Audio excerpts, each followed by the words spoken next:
começando mais um Papo de Louco. Aqui é o Luciano Munhoz e hoje a gente vai fazer um podcast esporádico. Aqui é Felipe Passos, eu só tenho uma coisa a dizer. Daniel, maior que Ablon. Fala pessoal, aqui é Luiz Hunziker e nós vamos expor muito o Eduardo hoje. Olá galera, Eduardo Spor aí. Estamos aí para falar algumas loucuras. É isso aí, galera. Muito bem, senhoras e senhores. Hoje a gente vai bater um papo aqui com o Eduardo Spor, falar um pouco sobre a carreira dele, falar um pouco sobre os livros, tudo isso e muito mais depois dos nossos e-mails. Você é burro, cara. Que loucura. Você é burro. Que coisa absurda.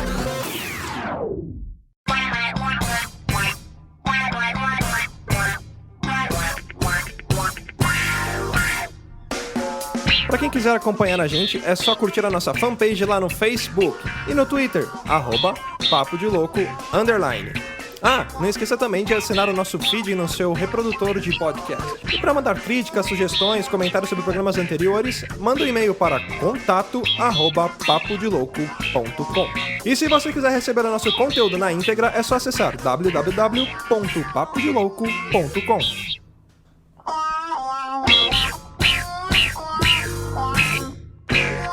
Galera, antes de ler os e-mails, eu queria dar 2 recadinhos. O primeiro é para vocês conhecerem o Esquadrão Podcast.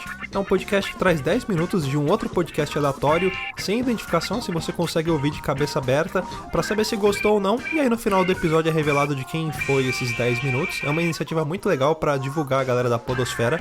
E o próximo recadinho é para você que costuma fazer compras no Submarino. Tem um banner no nosso site, lá no rodapé do site. Para quem quiser fazer compra e quiser ajudar o Papo de Louco, acessa por ali o site que você comprando vai ajudar a gente com uma comissão, beleza? Lá você pode comprar livros, pode comprar Blu-ray para quem costuma, jogos, várias coisas. Então acessando lá o site do Submarino pelo Papo de Louco, você vai ajudar a gente com uma pequena comissão. Já que o Papo de Louco ele é distribuído de forma gratuita, então se você quiser ajudar, é só clicar lá no banner do Submarino. E quem mandou e-mail pra gente essa semana foi o Gabriel Garbi. Fala galera mais louca da podosfera, tudo certo? Suave na nave você. Aqui quem fala é o Biel, o bardo da Taverna do Beholder Cego, e acompanho suas desventuras desde o episódio 5 A Lei de Gerson. Vocês estão melhorando a cada episódio, sendo que já eram fodas naquela época. Em alguns episódios não consegui parar de rir. Meus prediletos são 10, Maldita Inclusão Digital, e o 18º, Pessoas que Irritam. Gostaria de ver um podcast de vocês falando sobre os filmes e séries mais merdas que assistiram e provando para os ouvintes por que eles devem assistir. Um grande abraço a todos e continuem com este podcast poderoso. Valeu, Gabriel, pelo seu e-mail. Aproveitando até para falar sobre o podcast dele, galera. Quem tem interesse aí em RPG, quem gosta de jogar RPG, vale a pena só procurar lá Taverna do Beholder Cego. E o próximo e-mail vem do nosso ouvinte honorário. Técnica, por favor, troque a trilha.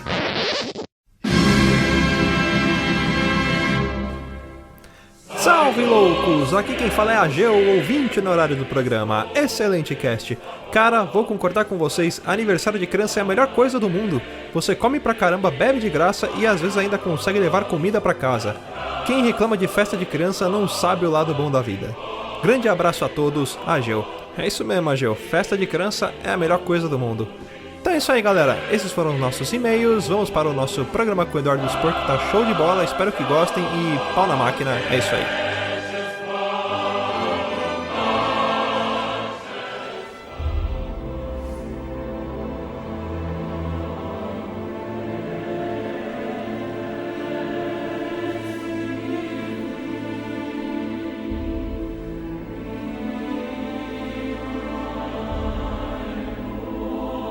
Du, muito obrigado aí pela presença, essa disponibilidade de poder conversar com a gente aqui, ter aceitado o convite. Queria conversar, bater um papo com você também sobre carreira de escritor, falar que eu, como fã, me senti inspirado depois de ler seus livros para também começar a escrever, né? Ainda não terminei minha obra, né? Mas tô escrevendo, assim, acho que é uma coisa bacana. Você, assim como muitos autores, tem esse poder de inspirar as pessoas a escreverem. E eu já queria começar conversando com você, perguntando assim, o que foi que te inspirou a começar a escrever os seus livros, vamos dizer assim, o Spor verso, né? Cara, em primeiro lugar, obrigado pelo convite aí. Eu que agradeço, assim, eu gosto muito de gravar podcasts.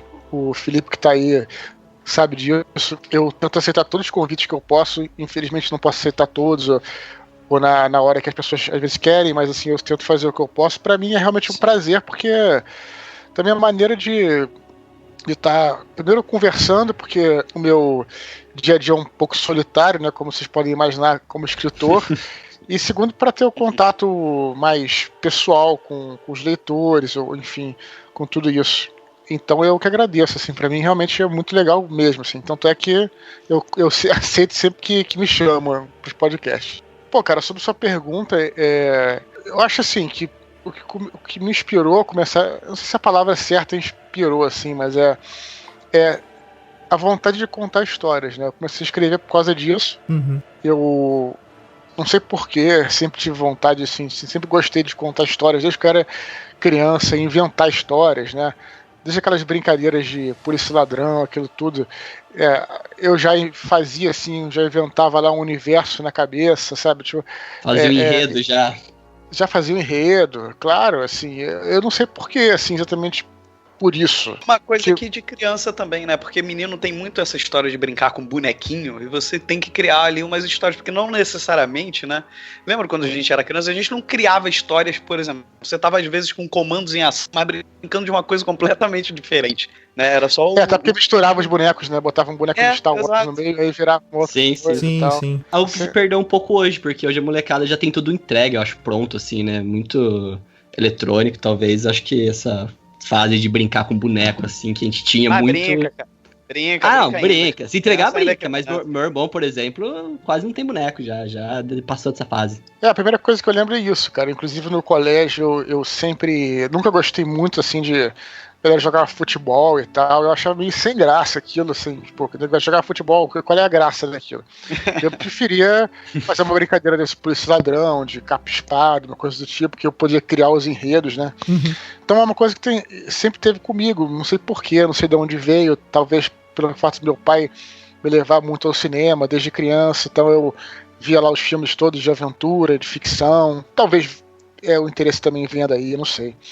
E aí, à medida que eu fui crescendo, eu fui querer contar essas histórias. Quis tentar desenhar história em quadrinho, não deu certo porque eu não desenhava muito bem. Aí depois, quando eu conheci a literatura em si, poxa, que legal, vou tentar escrever, né? Claro que escrever um livro, eu já gostava de escrever, redações do colégio, por exemplo. Então eu comecei a arriscar redações maiores, contos em caderno mesmo, escrito à mão e tal.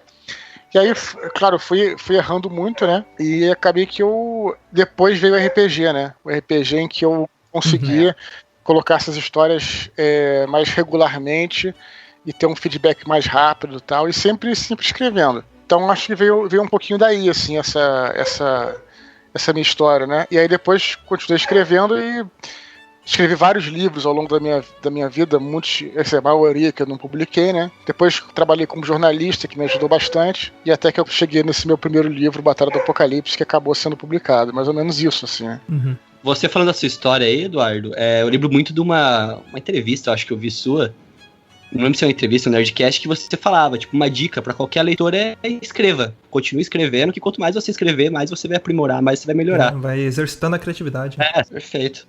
Uma pergunta, qual foi o primeiro livro, assim, que você leu que você falou, nossa, esse livro aqui é diferente, é algo que eu quero tentar fazer igual? Olha, eu gostava, assim, de ler no colégio, dependendo dos livros que me davam. Tinha alguns livros que eu gostei, outros que eu não gostei tanto, os mais clássicos eu não entendia muito bem.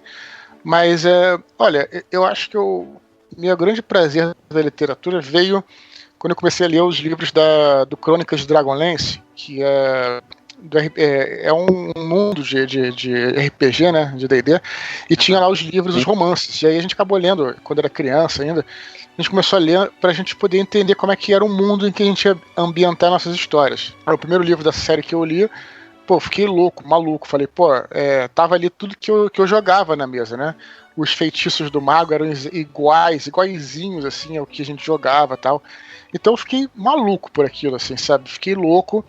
E aí, lia muito rápido, assim, os livros, sabe? Tipo, eu lia muito, eu e meus amigos do colégio que jogavam comigo. E aí, acho que aquilo foi a primeira coisa, assim, que me deu um clique, assim, né? Tipo, eu já tinha tentado ler O Senhor dos Anéis antes. Na época, pra mim, era muito difícil ler O Senhor dos Anéis, assim, eu não consegui ler. Acabei lendo depois, só com 18 anos, que consegui chegar ao final. Hoje eu gosto bastante, mas eu não tinha mesma maturidade. Não é maturidade, veja bem. É um tipo diferente, né?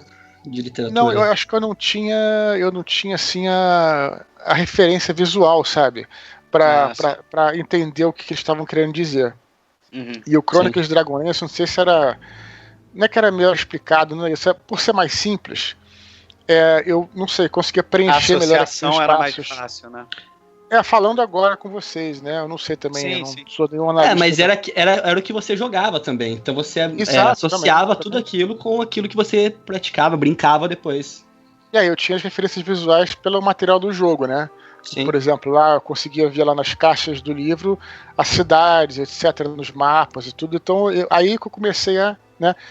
Não à toa, os livros infantis, não estou falando nem falando juvenis nem juvenis, os livros infantis eles são desenhados, né? Porque a criança no começo não tem essa referência visual e obviamente com o passar do tempo ela vai acumulando essas referências e tal. E aí eu, acho esse livro espetacular, assim, são 3, na época eram 6, porque eles eram divididos cada um em 2, então a gente comprava lá de Portugal, só te vendia numa loja aqui do Rio, onde eu moro. É verdade, né? Eu lembro que quando eu comecei a jogar RPG era dificílimo conseguir os livros, né?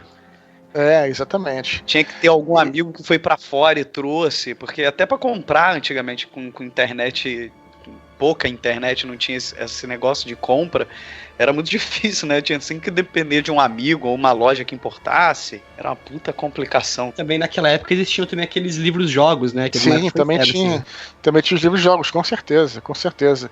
E aí acabou que o RPG foi a porta de entrada, não para literatura, mas assim, para eu gostar de ler. E, obviamente, a partir dali, né, foi uma porta para escrever. Depois que eu li Crônicas de Dragonlance, eu também li muito outra série que eu adorava, que era o do Sherlock Holmes, né, do Conan Doyle. Eu li tudo de Sherlock Holmes. E também foi isso, porque a gente jogava um outro jogo também de AD&D, só que se passava na Terra durante o início do século XIX, a Terra Vitoriana, um jogo de terror. E, quando eu comecei a ler Sherlock Holmes e vi que ali tinha uma base assim para ambientar minhas histórias, né? Porque fala também sobre a vida privada da época, não só sobre a história com H maiúsculo, mas como é que você fazia na época, por exemplo, se quisesse se comunicar com um cara que morava do outro lado da cidade, no século XIX. Às vezes as pessoas não sabiam, eu não sabia.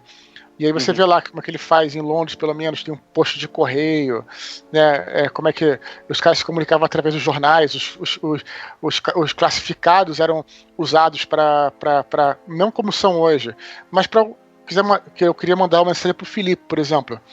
Então eu ia lá no posto do não sei o que, botava um classificado, e no dia seguinte o Felipe estava lá na casa dele, lá em New Hampshire, e aí ela viu lá, reunião amanhã na confraria, esse fim de semana, reunião na confraria dos gentlemen, não sei o que. Chá com biscoito. Exato, essas coisas eram muito importantes pro jogo, né? Porque os personagens iam vivenciar isso. E aí enfim, aí comecei isso, aí depois literatura adulta, primeiro livro de literatura, assim, claro, Dragonlance eu não chamaria nem de infanto juvenil, assim, eu acho que os jovens curtem, mas não é uma literatura menor, nem nada disso, nem infanto juvenil, mas eu tinha aqui em casa um livro dos meus pais que eu sempre quis ler, chamado Shogun. Vocês já devem ter ouvido falar uma centena de vezes, pelo menos no Nerdcast. Sim. Uhum. Já ouvi falar. E o livro é muito grande, cara. E aí eu falei, não, eu vou encarar, assim, tipo, eu vou encarar essa jornada, sabe? Eu vou entrar nesse oceano sem saber se eu vou terminar, né? Porque às vezes... por exemplo, o Sultanês eu tentei ler com 13, 14 anos, eu não consegui. Eu comecei a navegar nesse mar e, sei lá, uma tempestade me derrubou. Depois eu fui ler, né, como eu falei. Então aí eu comecei a entrar na literatura adulta através desse livro, que é um livro que eu tenho até hoje muito carinho por ele. E aí esses foram os livros, assim, sei lá, eu posso pensar em mais alguns, vários, né? Mas aí eu, quero fazer alguma coisa. Eu comecei com esses livros ter um amor também, não só pela história, mas pela linguagem mesmo, né? Pela maneira como é que você escreve, pela prosa. E aí que eu falei, eu vou tentar fazer algumas coisas assim. E acho que foi daí que começou, sabe? Sabe uma coisa que eu acho interessante, Eduardo? Eu tava conversando tem uma senhora que trabalha comigo, que ela lê teus livros, porque o filho dela começou a ler teus livros, e ela pegou pra ler. E essa semana eu comentei com ela, eu falei assim, eu vou fazer entrevista, vou bater um papo com o Eduardo e tal. Ela mandou um beijo pra você. Mas sabe o que é interessante? Ela falou assim, eu gosto muito dos livros dele. Só que tem um problema, ela só tinha lido A Batalha do Apocalipse, aí ela comprou agora Os Filhos do Éden italiano. Uhum. Aí ela falou assim, eu tô lendo, mas eu tenho um problema, porque eu comecei a ler o livro do Eduardo, e agora quando eu leio outros livros, eu acho eles meio bostas. Porque, juro por Deus, porque ela falou que ela gosta muito do jeito do teu livro, como aborda o tema da fantasia, e sendo em locais, vamos dizer, como na Batalha do Apocalipse, e pra galera que mora aqui no Rio, que são locais que você passa, que você vê, que... mundanos, né? Sabe? Exato. Então eu acho que tem essa relação. E ela falou, eu gosto porque ele detalha, ela estava falando da parte do primeiro Filhos do Éden, da parte de Petrópolis e tal, da região serrana. E eu achei muito interessante, assim, dela comentar, porque ela gosta de ler, ela lê normalmente, que ela te acha muito detalhista com as coisas do teu livro e, assim, momentos que aquilo cabe. Assim, eu sabendo do teu histórico de RPG, eu sei que muito vem disso, porque você acaba mexendo em pontos que você começa a ativar a memória e isso misturar um pouco com a imaginação, e eu acho que isso torna um componente muito interessante pro conteúdo de fantasia, como eu tô dizendo, e a gente não tinha muito essa visão aqui, assim, a gente não tinha livros de fantasia que se passavam na nossa realidade daqui do Brasil. Eu acho isso muito interessante no teu livro, cara. Agradeço aí agradeço mais a senhora, né, do que a você, Sandra, porque você só foi só o mensageiro dessa coisa. Cara, eu acho assim que agradeço, obviamente. Eu acho que outras pessoas poderão dizer ao contrário, porque a questão do livro é uma coisa muito pessoal também, né? Eu fico muito feliz que ela tenha gostado, que ela goste do que eu escrevo, do meu estilo de escrita e tal. Mas isso também é uma coisa muito pessoal. Então, de repente, isso é uma coisa que eu falo muito. Às vezes, pessoas que não tem nada a ver com ela, pessoas que não têm o hábito de ler. Você vai encontrar um livro que você goste, mas o que acontece às vezes, cara, é que a pessoa lê um livro, acha chato, lê um outro livro, acha chato, lê um terceiro, quarto. Não é fácil, como se diz assim, você encontrar um livro que você. Primeiro, um livro bom. E definição de bom também é muito relativo. Então, é por isso que às vezes as pessoas que gostam de um autor, por exemplo, eu gosto de Stephen King. Obviamente que hoje em dia eu sou um cara eclético. Mas durante algum tempo, por exemplo, não vou nem dar o exemplo de Stephen King, do Conan Doyle, né, que era um caso que eu li tudo. Eu não queria sair daquilo, porque aí realmente eu lia um outro livro, esse livro é chato. Depois eu falei que não era que tem livros... Porque você estava tão ligado no livro, né, na obra daquele autor, né? E também tem o fato de você gostar. Então, o livro é uma coisa muito pessoal. Eu posso pegar um livro que muita gente gosta e não gostar, e vice-versa. E também, além disso, tem momentos da vida que você tá também. Às vezes, pode ler um livro hoje, gostar, ler amanhã e não gostar tanto, ou vice-versa. Verdade. Então, o que eu faço hoje em dia é... Até assim, antigamente eu tinha um código de honra de chegar até o final de um livro, né? Hoje em dia eu abandono muito livro, não... E não falo isso, né, com vergonha, mas é porque o meu tempo na Terra é limitado, assim como de todos. Então, outros bons. E não abandono naquela, esse livro é uma merda, não é isso. É porque se eu não tô gostando, eu não vou forçar, eu sei que vai ter um outro livro que eu vou gostar. E pode acontecer, aconteceu comigo recentemente, eu peguei uma sequência de 5 livros, eu não estava gostando de nada. Putz, será que... eu fui ler uma outra coisa. Gostei, eu fui ler até uma coisa que não era ficção, era um livro de história, documental. Gostei, depois voltei para outro ficção, esse aqui é bom. Então, às vezes não é que todos os livros sejam chatos, é que alguns não é nem que sejam chatos, não se encaixam naquilo que você gosta ou daquilo que você não gosta naquele momento. É importante falar isso porque também é importante a gente também saber, porque eu acho que isso faz parte de você ser um bom leitor, você compreender essas limitações, essas coisas. De repente não curte o livro, deixa ele um pouco de tempo guardado, daqui a 1 ano, daqui a 2 anos voltou, continua achando chato, não vou ler mais esse livro. De repente, eu gosto de guardar tudo aqui, mas de repente o cara que não gosta tenta passar por um sebo, coisa do tipo. Mas não é que o livro seja às vezes ruim, mas às vezes você não está conectado com aquilo, entendeu? E isso aí acontece, ou talvez nunca seja também. Enfim, é muito pessoal. A literatura é uma parada muito pessoal. Por isso, exatamente, que a conexão que eu acho que o leitor tem com o escritor não é porque eu sou escritor nem nada não, mas ela é maior do que de qualquer outro artista. Eu acho isso, tá, gente? Posso estar errado. Você curtiu muito um filme, e aí você, sei lá, vê um ator lá que você gostou muito daquele filme. Ele passa a ser quase que um... Você vai, por exemplo, numa coletiva de imprensa com o cara, você se anima. O cara é quase que um avatar daquele sentimento que você teve, né? Todavia, na literatura, a única conexão mesmo viva que você tem é o próprio autor. Então o autor está ali representando tudo aquilo que você leu, que você gostou, que tudo. Então, gente, não estou falando de mim nem nada, estou falando assim, o que é, em geral, o que eu sinto por outros autores, eu como leitor agora estou falando, né? Uhum. Então, por isso que eu acho que a conexão que o leitor tem com o escritor, ela, para mim, ela é maior do que qualquer outra ligação nesse sentido, né? Eu acho, pelo menos, sabe? Porque até porque o autor também é responsável por tudo, né?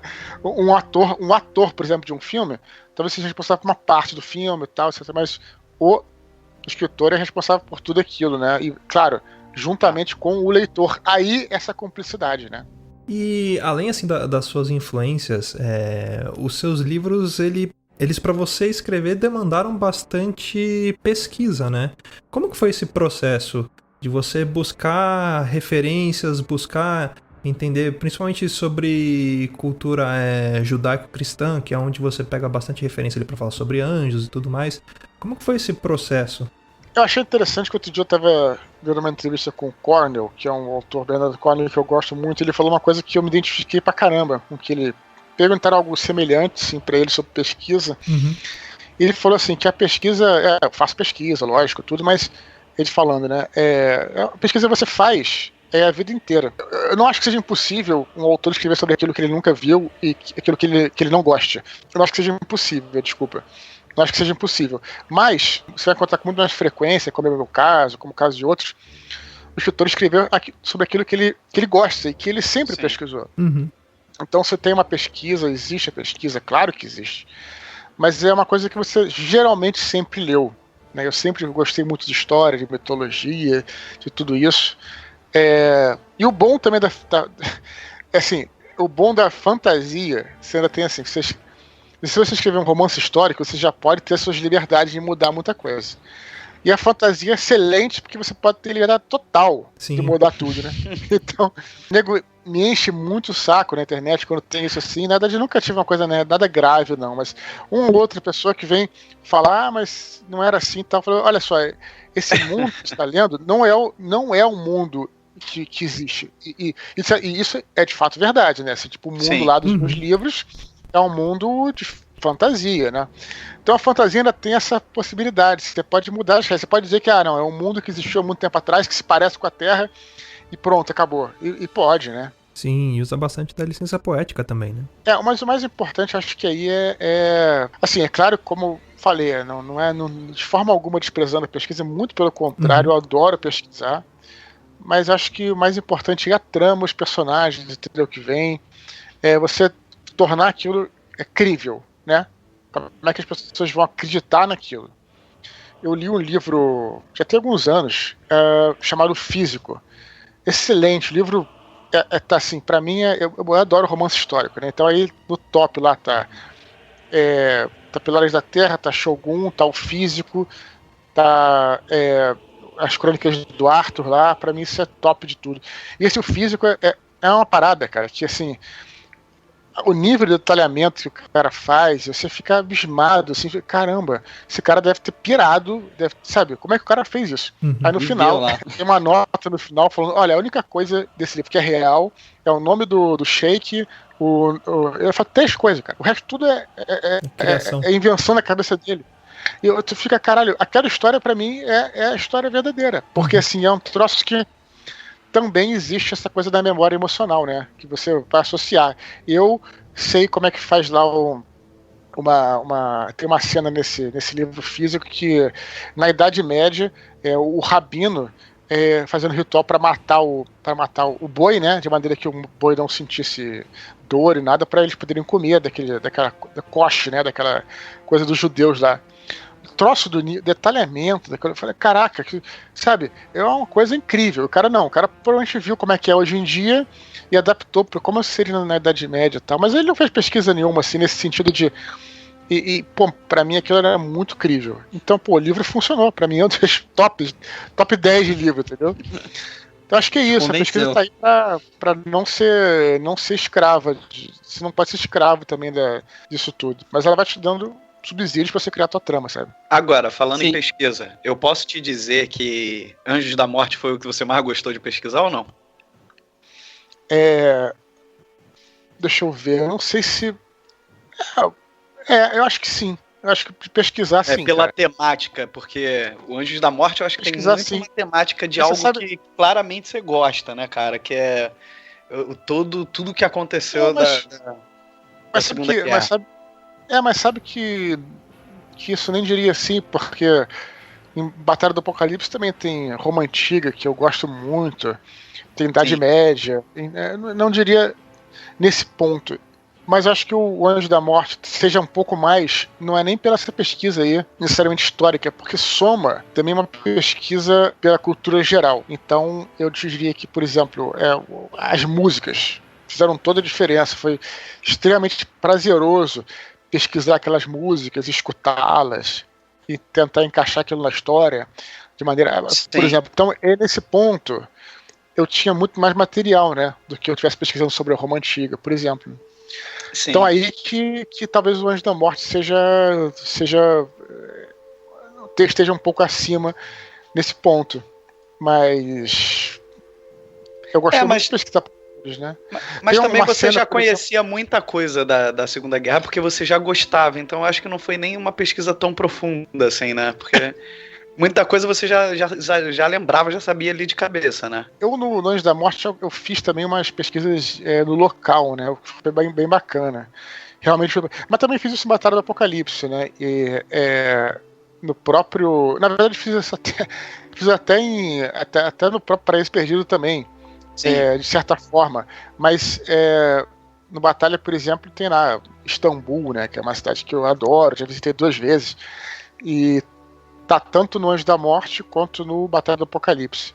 E aí fiz as pesquisas todas lá também, enfim, então tem isso, mas o Anjo da Morte acho que ganha por esse caráter de pesquisa também, que vai além da história, né, vai também para a cultura geral. Por exemplo, Anjo da Morte, eu comecei a ver uma série que é espetacular, assim, pra mim, melhor série dramática de todos os tempos, que é Mad Men. Vocês já ouviram falar? Sim, sério. sim.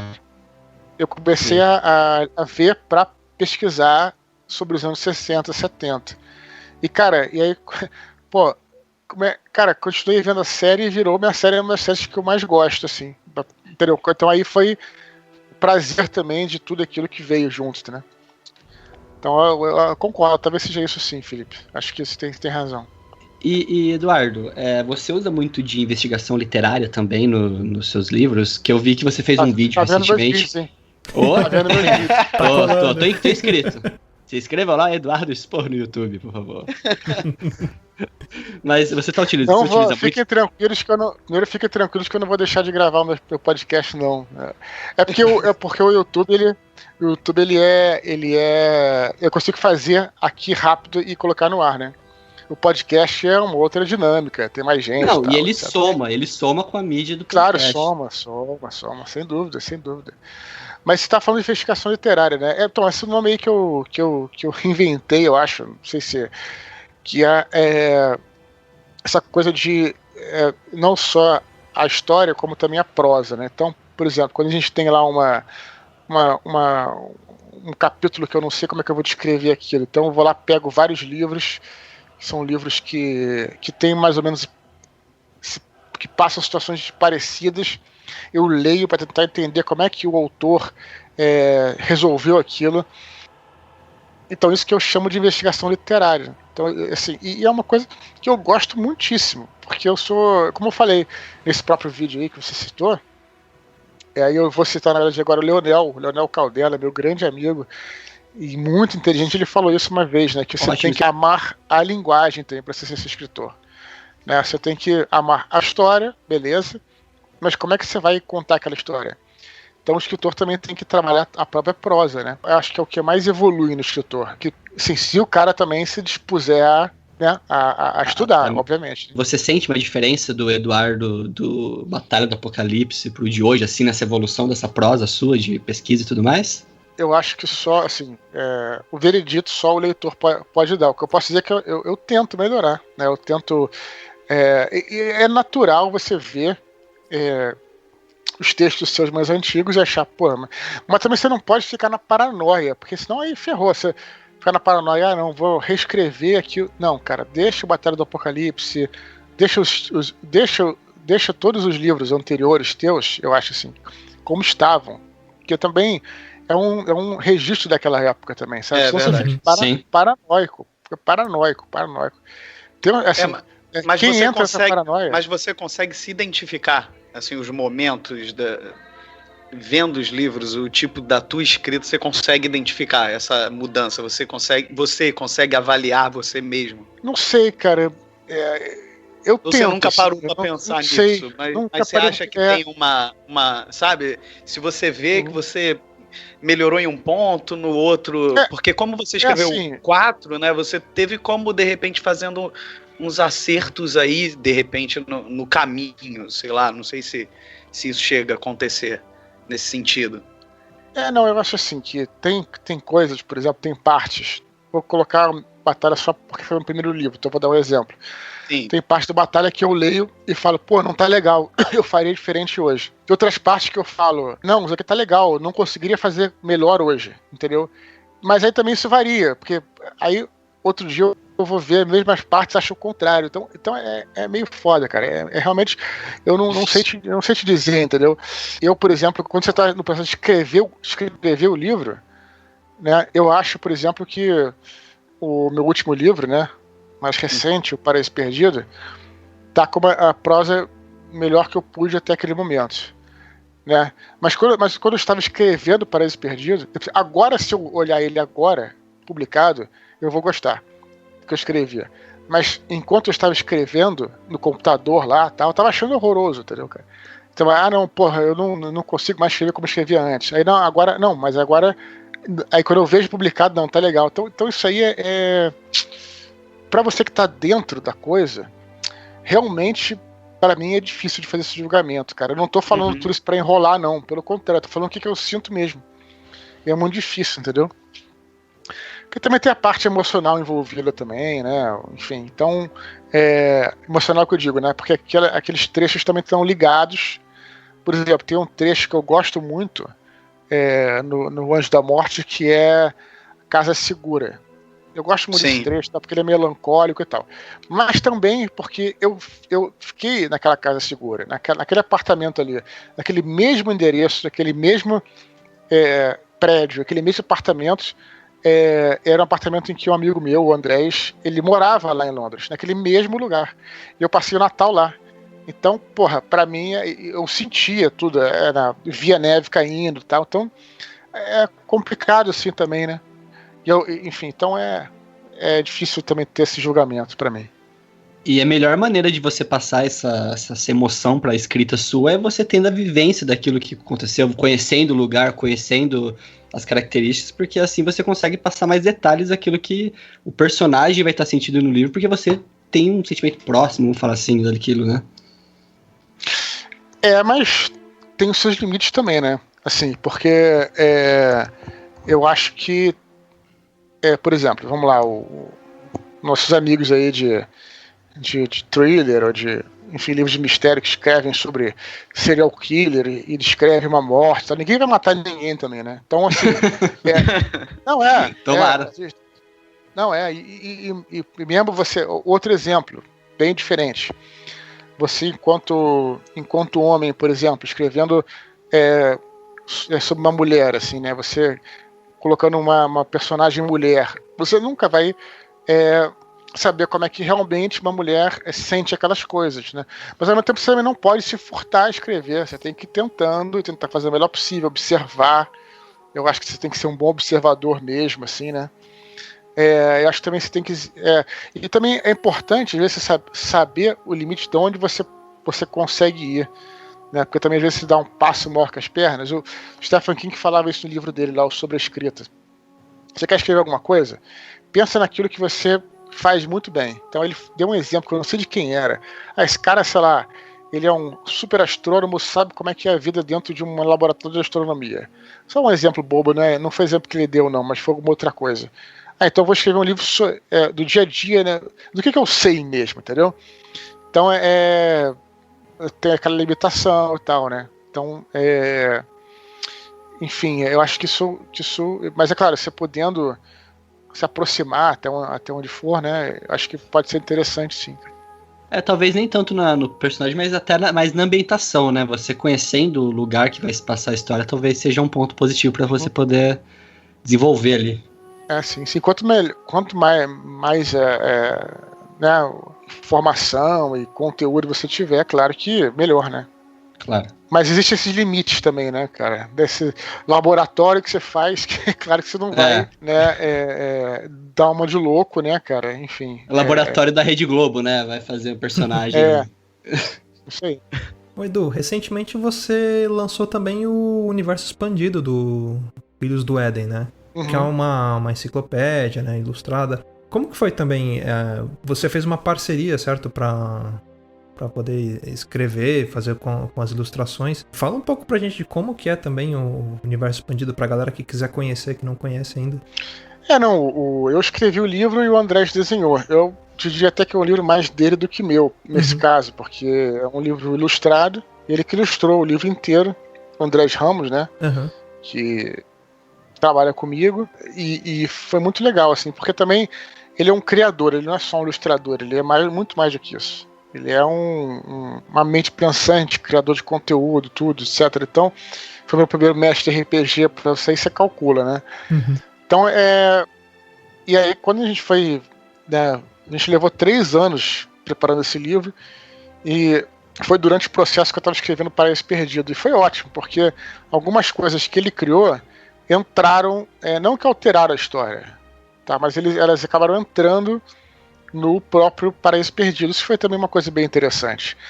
Então, por exemplo, tinha sem dar nenhum spoiler, lá tem uma cena em que o Ablon, no Paraíso Perdido, enfrentaria uns outros anjos, né? Os outros querubins. E aí ele criou, a gente falava, vamos falar sobre as castas de anjos, e vamos criar aqui, não só as castas, mas como tem no RPG, vamos criar uma subcastas, né? Então no querubim, por exemplo, tem os querubins legionários, tem lá os guardiões, que são os caras mais gigantes, assim, e tem uns que são os shedus, né? Que são uma espécie de leão, né? O leão alado e tal. Que seriam mais animalescos, que são anjos também. E aí acabei transformando esses querubins, colocando esses shedus, transformando ele nessas criaturas que estavam o Andrés me ajudou a criar isso, tal. Então foi muito, muito interessante, muito bacana, e veio acrescentar, né? E aí a gente lançou esse livro no final do ano passado, em novembro, e incluímos também no próprio livro um capítulo sobre RPG, de RPG. Então quem quiser jogar no universo aí dos anjos, tendo esse livro, vai poder jogar RPG, vai ser bem legal, assim. Eu já joguei alguns jogos, tem uma galera que tá jogando online aí no Casa Velha, que é quando você joga o jogo, você é tipo Deus, né? Porque você criou tudo, né? Você é o Deus. Não, eu acho que todo mestre de jogo, né? Você quer ali, a tua função como mestre do jogo é você divertir as pessoas. Não é você governar o destino delas, né? Muito pelo contrário. É o contrário. Ela tem que governar o destino delas e você tem que se adaptar àquilo. É o contrário um pouco disso, né? Então, os bons mestres, acho eu, que entenderam isso. Você tá ali para fazer as pessoas se divertirem. Que eu acho que é um pouco a função também do próprio escritor, né? Há aqueles que vão discordar, tem gente que não, mas literatura não é isso, não é diversão, não é nada. Cara, pra mim sabe? Pra mim, o que eu espero que as pessoas que leiam e se divirtam, mais nada. O que eu realmente espero do que eu faço. E o RPG é a mesma coisa. Você, como mestre, tá ali pra que as pessoas, né, diverti-las, acho eu. E o Eduardo, pelo que eu vi também, parece ter um guia de fanfiction também nesse universo expandido, né? Também, cara, esqueci de falar. Que é uma coisa maneira. E vou te falar que uma das partes que eu mais gostei de escrever, sabe qual foi? Esse guia de fanfiction, eu falo lá como é que você escreve as fanfictions e tal. E aí tem acho que as 3 ou 4 páginas com pequenas sugestões de história, em que eu proponho, eu faço um gancho para uma história. E a pessoa fala, você pode usar esse gancho aí para escrever o teu conto, cara, vai fundo e tal. E as pessoas têm usado também para gancho de aventura de RPG. E foi muito legal, cara, fazer isso, porque eu botei assim um documento imenso do Word e fui lá, enfim, que é uma história, pá, outra, sabe, foi, claro que é um parágrafo, obviamente, né? Uhum. Mas assim, foi bacana esse exercício de criar, né? Aí eu, enfim, sugiro várias ideias pra galera aí que quer escrever. Eu posso então criar uma fanfiction então com o Faustão no universo dos livros? Deve. Ah, tá. Não, entendi. Faustão e Gugu, uma disputa celestial, não sei. Não pode criar, com certeza. O Gugu é o anjo, né? Com certeza. Não, já tem até fanfic erótica aí do... Mas essa deve ter sido uma das primeiras. Não, tem de Shakira tudo, e cara. etc. Tem de tudo, cara. Pior que tem. O que é legal, né, na verdade. Eu acho bacana. Ô, Dudu, há um tempo atrás eu lembro que alguém, eu não lembro quem foi, eu acho que foi um fã teu, ele fez uma brincadeirinha como se a Netflix tivesse... Não foi há um tempo atrás? Não sei quanto tempo atrás foi isso. Sim, foi. Primeiro de abril, não foi? Uma coisa assim? Aí, puxando pra esse lado, cara, eu já fiz essa pergunta há muito tempo atrás e vou fazer hoje. Você já recebeu alguma proposta para fazer alguma coisa com esse universo fora, em outra mídia, hoje em dia? Ou algo que você de repente falou, não, vou esperar mais um pouco? Ou tem vontade de que ele vá para algum outro tipo de mídia? Na época que você fez essa pergunta, você fala muito em filme, cinema, né? E eu não acreditava muito, assim, nunca acreditei muito nisso. De verdade, assim, não é. Por que eu nunca acreditei muito? Porque, assim, eu acho que uma coisa pra ir pro cinema, cara, tem que ser um lance muito bem feito, entendeu, cara? Não é momento, assim, não é. Acho que nem hoje é o momento disso. Uhum. Acho que as coisas têm que começar gradual, eu acho. Sim. Mas aí nesse meio tempo, você falou que se fala uns 2 anos e tal, assim, né? As coisas mudaram muito. E eu acho que você tá vendo está vendo aí, a pessoa já fala isso, né? Era de ouro das séries, né? Já se fala isso. É verdade. E engraçado você ter consciência que você vive era de ouro, né? Engraçado. Geralmente pessoas, né, isso é uma classificação. Depois que passa. Posto, mano, depois. Mas de fato é, assim. Eu não tenho a menor dúvida, eu sinto isso. Eu quase não vou mais ao cinema hoje. Nada contra, mas eu acho assim um divertimento que no Brasil tá caríssimo. Nem é uma coisa mais pra classe média, sabe? Se você for levar em consideração. É porque eu vou e pago o que tem que pagar, assim, né? Eu não invento carteira, não faço carteira de estudante, eu vou e pago, se tiver que pagar inteira, eu pago inteira. Uhum. E pra mim é caro, cara, sabe? Então, às vezes o filme nem é tão bom, ia ter muito. E o cinema hoje, ele tá. Ele te faz pagar caro, né? Porque eu fui ver Mulher Maravilha ontem, cara, e eu não achei nenhuma sessão sem ser 3D, cara. Não, você fala nisso. Ou seja, você é obrigado a ir assistir 3D, cara. Por mais que você não queira. A menos que você procure em outro lugar. Mas como foi aquela coisa de tipo... Liguei pra minha esposa e falei, vamos pro cinema? Vamos. Comprei pela internet, sabe? Aquela coisa rápida. Você não acha, cara. Então... E uma coisa pra aumentar o preço, né? Basicamente isso. Não, basicamente é isso. É aquele 3D naquelas, né? Os caras distorcem a imagem e te dão um óculos só pra arrumar a imagem. Porque também você não vê muita diferença. Não, exato. Eu já não gosto de 3D porque eu fico meio tonto. Assim, eu tenho um problema de... Eu não tenho problema de vista, não, mas, por exemplo, são aqueles caras que se eu ligo no carro começam a ficar enjoado. Não sei por que essa babaquice que eu tenho, mas enfim, é coisa do meu organismo. E aí o 3D é a mesma coisa, eu fico enjoado, então já corta metade do filme pra ir aí. Então, assim, mas o lance do cinema, assim, ele tem a obrigação hoje em dia de agradar a todo mundo. Antigamente tinha filmes que você podia fazer e era mais para um tipo de público. Tudo bem, o cara faturava lá os seus milhões de dólares e tal. Hoje em dia, todo filme de grande circuito, logicamente, tem a obrigação de ser um mega blockbuster. Mas para isso, obviamente, você precisa de... você não vai conseguir agradar todos, né? Então você tem que inventar uma história, tem um bichinho que pula e tal. Então o cinema tem esse problema. E a série, ela tá na contramão. A série, ela tá mirando mesmo um público que vai gostar daquilo. O fã, né? Nicho, né? O nicho, é claro que existem nichos imensos. E a série dá certo. Existem nichos menores, aí a produção é menor, entendeu? Então, a série ela tá funcionando por isso, porque a série é um pouco do que era o cinema antes, né? O cinema anteriormente, você tinha, na nossa época, você tinha um filme mais pra, sei lá, pra adolescente, ou mais, entendeu? Você tinha, hoje em dia não, hoje em dia tem que ser um filme que todo mundo, que a vovó, a titia, e aí acaba não agradando ninguém. Então a série tá se tornando, né, com a chegada da Netflix e tudo, então eu tenho vontade de pleitear isso, cara, no futuro. Não seria mais interessante para sua obra, o que você sente. Sem dúvida. E não uma adaptação das obras, mas sim uma história no universo. Isso eu tenho muita vontade de fazer.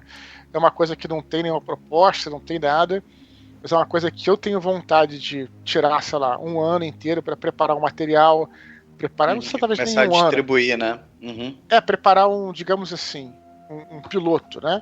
Claro que depois roteirizar algo. Sim, não, só tô falando de roteiro, né? Obviamente. Isso. E aí, tentar procurar isso. Eu tenho muita vontade de fazer isso. Espero que eu consiga fazer isso. Não vou dizer em breve, porque as pessoas vão achar que é para amanhã, mas é uma coisa com calma. Isso eu acho que seria bacana. Aí eu sinto, vamos dizer assim, Felipe, aí eu sinto liga, entendeu? Que pode funcionar, né?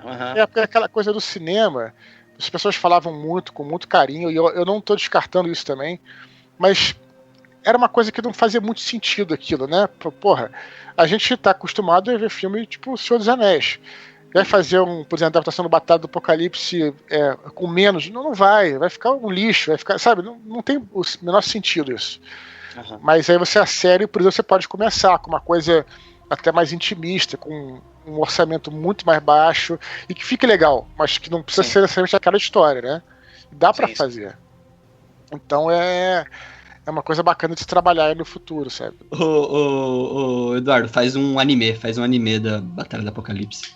Seria maneiro. Se eu morasse no Japão, né? Seria bacana, assim. Teve um fã que fez uma animação 3D também, que ficou bem bacana, né? Foi meu aluno, inclusive. Foi um TCC dele. Eu achei que ficou muito legal. Uma coisa que ele fez foi interessante, né? Ele tá no meio da luta lá e começa... As duas espadas são de fogo, mas nesse caso elas começam lutando sem fogo. E aí quando começa assim uma disputa, assim, um tá forçando e tal, e o fogo começa a surgir. Eu achei muito maneiro o que os artistas também podem acrescentar, né? Além isso é bem bacana também. Ô, Eduardo, fugindo um pouco agora dessa parte de escrita, literatura e tudo mais, a gente sabe que você é bastante fã de Star Wars também, né, cara? Como é que foi o contato seu com Star Wars? O que ele influenciou também nessa sua experiência aí, no que você usa, no que você leva aí pra sua parte de autor? Eu vi primeiro o Império Contra-Ataca no cinema aos 4 anos de idade, fui com meu pai. Adorei o filme, fiquei louco. Não tinha dublado na época, meu pai tinha que ler a legenda e falar o que os caras estavam falando e tal. E eu gostei muito, cara. Porque o Star Wars, a série clássica, né, a original, ela, como eu falo sempre, ela é uma recriação com todos os arquétipos e tudo, dos mitos, dos nossos grandes mitos, não é só que estão na religião, estão em tudo. Então eu comecei a entender aquilo, né? Comecei a entender as etapas todas que o herói passava, que o Luke passava, e aquilo me emocionava profundamente, porque são etapas que você passa, mesmo uma criança consegue entender aquilo, um mais velho consegue entender aquilo também, que passa por aquilo também. Então assim, primeiramente você vê a parte externa, você vê lá os tiros, as naves, as coisas todas, o Darth Vader, depois começa a entender o que tem de mais profundo naquilo. E aí a jornada do herói ali, basicamente, né? E várias coisas ali, né? Várias questões ali que existem, tudo. Então aí eu fiquei louco, assim, eu virei fã do Star Wars, quando era adolescente, via a série toda semana. Adolescente é foda também, né? Adolescente é... E a minha loucura de adolescente era essa, cara. Ela tinha aqui os DVD nada, tipo, os VHS. E aí via sempre, sabe? Tipo, e eu sabia de cor. Eu via o inglês, o dublado e o inglês. Tu vê como é que era? O nível de... Tinha o inglês que meu pai trouxe lá de fora e tinha o que eu gravava da Globo, né? Então ficava assistindo aqui no loop, tá? Mas era maneiro, cara. Pra mim foi muito importante mesmo, assim, pra entender o que era as religiões, a mitologia. Depois aí me levou tudo a conhecer melhor, enfim.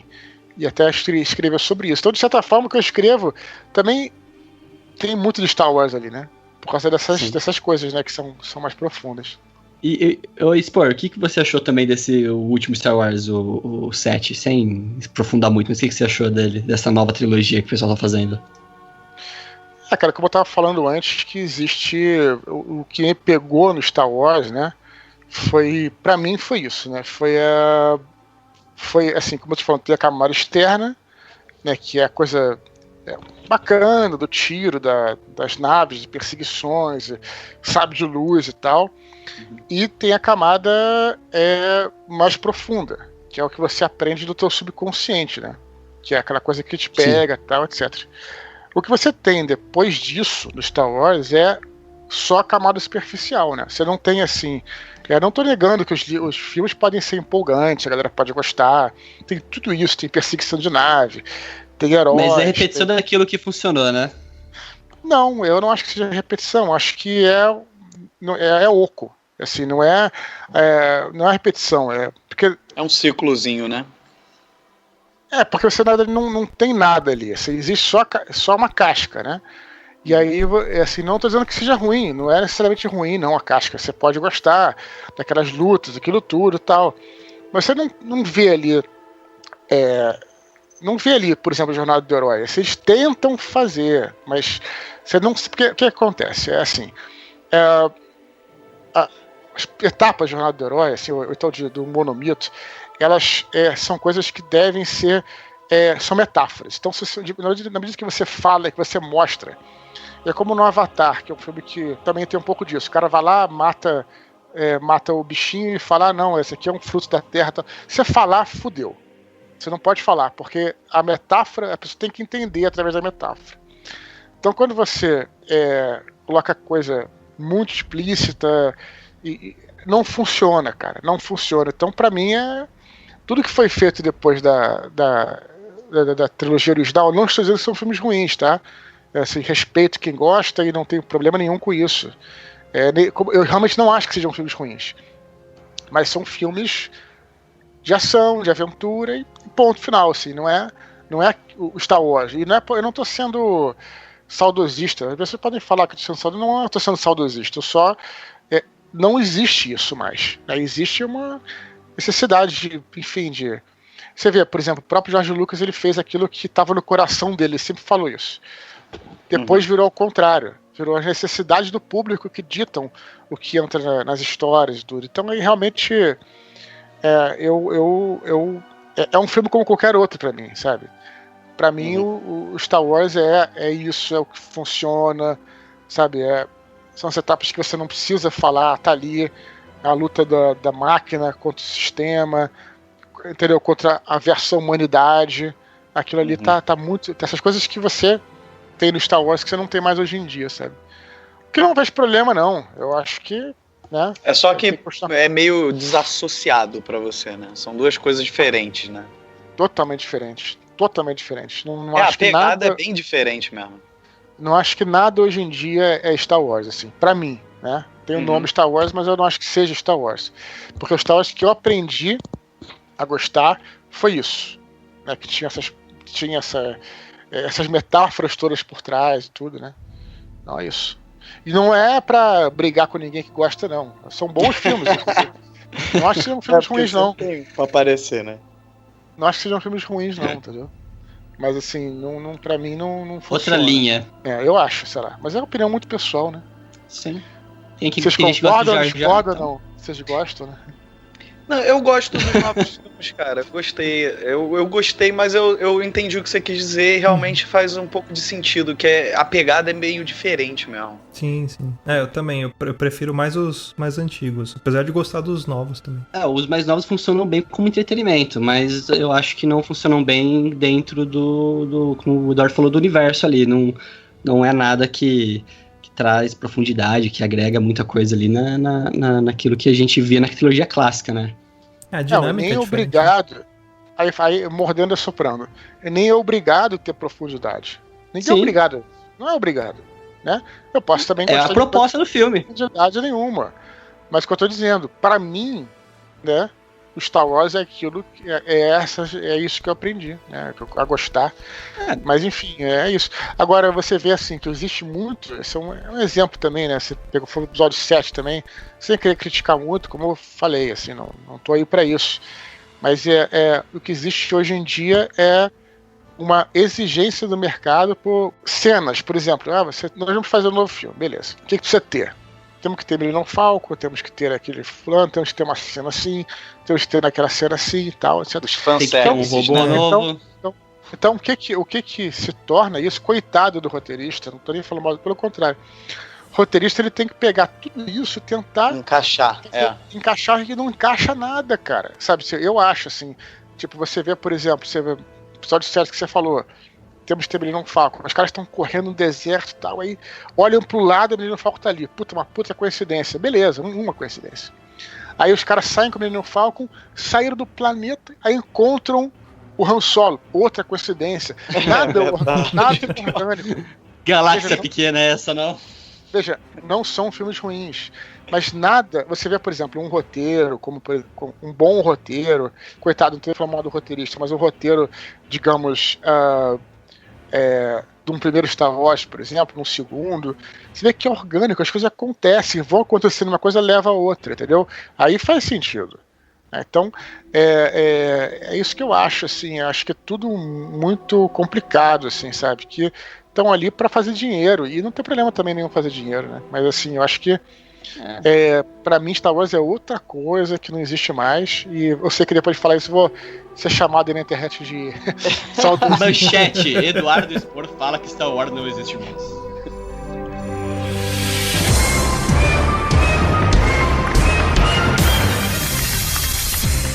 Vamos então agora para o nosso quadro de perguntas e respostas com o Eduardo Spor, e quem vai perguntar para ele é o Luiz Hunziker. O Eduardo Spor, ele que veio da caravana do Rio de Janeiro, vai ter perguntas que vão ser feitas pelo Luiz, o garoto de Bauru, e ele vai ter que responder. Então vamos lá para a primeira pergunta. Umas perguntas aqui que acho que são muito importantes, Eduardo, a gente saber sua opinião sobre elas, porque elas têm uma influência total no andamento da humanidade e do nosso podcast também. Acabou que isso é uma nova atração do nosso podcast que está começando com o Eduardo, né? Pode começar, Eduardo? Pode, claro. Você está certo disso? Você está preparado? Eu já nasci preparado, né? Sim. Primeira pergunta, Eduardo. Biscoito ou bolacha? Biscoito, né? Carioca, né, pô? Porra, obrigado, Eduardo. Eu fico sozinho aqui. 50-50 hoje. É verdade. Aqui no Rio, bolacha tapa na cara. Exato. Teve um dia que a gente tava gravando, ainda um amigo nosso cometeu uma heresia. Ele falou bolacha Globo. Acho que foi pra encher o saco. Né? Foi pra encher o saco do Felipe. Vamos então para a próxima pergunta. Ô Eduardo, você acredita na Terra plana? Olha, eu vou te falar, tem gente que acredita nessa parada, cara. Você vê, por exemplo, olha, você vê que isso aí é uma coisa que é impressionante, como é que são coisas que tem que existir no mundo, cara. Que assim, senão o mundo seria muito mais triste, cara. É Tebilu. A galera da Tebilu são eles que pregam essa parada, cara. E falam que não, que é tudo uma coisa de ilusão de ótica e tal. E eu acho que isso aí levando agora pro lado sério, né? Você vê até uma idiotice dessa, existem pessoas que acreditam nisso, né, cara? Então isso que é o complicado da humanidade, cara. Tem sempre alguém que vai falar uma coisa e se você E ele vai Eu não, acreditar. eu não queria revelar, não, mas o Luiz tá infiltrado aí no tô grupo infiltrado de nos grupos de terraplanistas pra contar pra gente as histórias de lá. Sério, cara? Sério, Temos um Rafael? espião lá. Eu sou um agente secreto. Mas dos o grupos que de terraplanistas. Pela internet, o que? Grupos de Facebook, Facebook? De um monte de coisa. Tô infiltrado então lá. não. Eu quero que você vá lá em Goiás, lá encontrar com os caras. Aí sim. Não, quando tiver o próximo encontro dos terraplanistas. Sabia que a gente é chamado de globoloides por eles, cara? Globoloide é um nome muito escroto. Nós que acreditamos na Terra Redonda somos globoloides. Mas isso é um troço que tu vê que isso realmente é algo inacreditável. Mas você vê como é que é possível as pessoas, se tem vai ter sempre um idiota que vai acreditar. Então E ele espalha pra outro e vai aumentando. Terceira pergunta para Eduardo Spor. Eduardo, você prefere Bauru ou misto? Cara, eu nem lembro como é que é o Bauru. Não lembro, cara. Ai. Como é que é o Bauru mesmo? Bauru é rosbife, queijo e tomate. Olha, eu prefiro mais o queijo quente. Um bom queijo. Um bom queijo quente. Eu curto mais. Eu fico levemente decepcionado com isso. É porque ele é de mora em Bauru. Quarta pergunta. Eduardo, que você fala assim do seu dia a dia, cara, das coisas que você faz, você fala, puta, isso que eu faço aqui é coisa de maluco, é coisa de maluquice que eu faço aqui, cara, coisa que você fala, puta, isso aqui tá fora do comum, é coisa de louco que eu faço. Fora do comum em termos de coisa boa ou porque eu sou louco mesmo? Não entendi. Coisa tipo assim, só eu faço isso daqui, ou, nossa, quem é o louco que vai fazer a mesma coisa que eu Uma aqui? mania, alguma coisa que você tenha que você acha meio coisa de doido. Exato.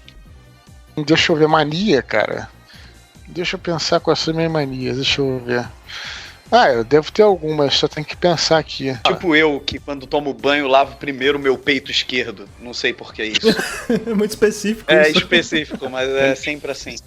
Não, cara, olha só, tem uma loucura de banho também, ó. Eu, ultimamente, não tenho mais usado shampoo. Sem sacanagem. Porque, ó, vou te falar, meu cabelo, ele é curtinho, né? E shampoo tá caro pra caralho. Então o que eu comecei a fazer? Sem sacanagem, comecei a limpar o cabelo com sabonete, cara. E não tem diferença nenhuma. Não caiu o cabelo, ficou oleoso, não fez nada. Eu também lavo com sabonete. Nunca fez diferença. Não sou sujo, não é isso. Mas, cara, às vezes tu não precisa pagar 10 contos, 15 contos num shampoo, cara. Mete o sabonete ali. Claro, tem cabelo maior, beleza, né? Mas meu cabelo é, sabe? Então, o Felipe também não usa shampoo. Eu me libertei disso, cara. Não, às vezes eu pego o shampoo da minha esposa só pra sentir a sensação de usar shampoo. Não há nada além disso. Massagem, né? Massagem. Passa na sobrancelha, Só né? pra fazer espuma. A minha franja começa aqui no meio da cabeça.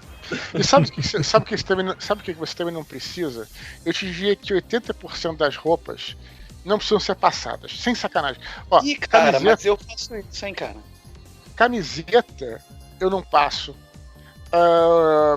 Calça jeans eu não passo. Bermuda eu não passo. Meia tá de sacanagem, né? Não, meia não. Tem gente que passa meia? Cueca. Não. Sabe? É claro, e você vai precisar passar uma camisa social e tal. Mas às vezes a galera mais da outra geração, né, mais velha, fica, não, tem que ter passadeira. Cara, calma. Tem um macetinho. Uma calça social, tudo bem. Calça, pô, tem que ter. Mas tem um macetinho que eu também faço, Eduardo. Sabe esses esguichinhos de borrifar água, sabe? Que o pessoal antigamente botava amaciante pra passar roupa. Eu faço isso, eu boto com água e amaciante. Por exemplo, se eu vou sair com uma blusa e ela tá um pouco amarrotada, eu boto ela num cabide, borrifo nela pra ela ficar úmida e ela meio que estica ali com o pezinho dela retinha e fica bom. Não fica passadinha, zerada, mas também não fica, né, aquela que parece que saiu da boca do boi. Mas camiseta tipo Hering no corpo, cara. Você coloca 15 minutos depois, ela tá inteira, tá normal, cara. Ela vai Eu acho. Ó, papo de dono de casa, né? Mudou o podcast, amaciante, borrifador. Papo de doméstico. Próxima pergunta valendo 1 milhão de barras de sabão que valem mais do que dinheiro. Ô, Eduardo, você acredita no ET Bilu? Acho que você já Olha, respondeu, né? Olha, eu acho que. Acho que já. Eu não acredito, ele deve ser muito mentiroso, cara. Não acredito nele, não. E no Astaxerã? Um passinho pra trás. Não, claro, a Xaxeira sim. Porque se o Tucano falou, tá falado. Astaxerã, Tá certo. Astruncrá, todos esses aí são reais, né? Bem, vamos então para a nossa última pergunta. Aí vem ela. E uma última pergunta, Eduardo. Qual entrevista que foi a melhor? A do Papo de Louco ou a do Jô Soares? É diferente, né? Assim, eu acho que Silêncio? é diferente. Claro que- quase o mesmo público. É claro. Não, é diferente porque aqui com vocês eu tô batendo um papo entre amigos aí, conheço o Felipe, tô relaxado, tô tranquilo. Talvez tenha até falado até muito aí, não sei se... Agora, no Jô Soares foi o contrário. No Jô Soares eu tava nervoso, né, não sei saber o que falar e tal. Aí antes de começar a entrevista eu fiquei bem nervoso. Aí depois que começou a entrevista, e aí eu parei de pensar muito e falei lá um monte de besteira. Mas é assim, meio travado, assim, né? Então é bem diferente, né? Um tava meio nervoso, é que eu tô tranquilo. Então, pessoal, esse foi mais um Papo de Louco. Espero que vocês tenham gostado. Edu Expor, muito obrigado. Assim, a gente ficou muito feliz de você ter gravado com a gente. Quero agradecer novamente você. Muito obrigado mesmo. Eu que agradeço aí, foi maneiro o papo aí. Espero que o podcast continue. Tô louco pra ver como é que vai ficar. Bom, galera, a gente vai ficando por aqui, então. Um abraço. Não esqueçam de mandar comentários, e-mails pra gente. E é isso aí. Beijo na bunda e tchau. Valeu, gente. Obrigado, Eduardo. Alô, valeu, Dudu. Opa, valeu. You ain't nothing but a hound dog, crying all the time. You ain't nothing but a hound dog, crying all the time. Well, you ain't never caught a rabbit and you ain't no friend of mine.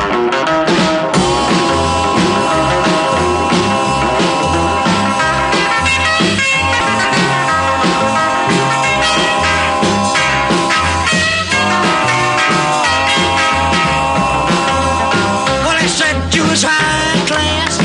Well, that was just a lie. Yeah, they said you was high class. Well, that was just a lie. Yeah, you ain't never gonna have it, and you ain't no friend of mine.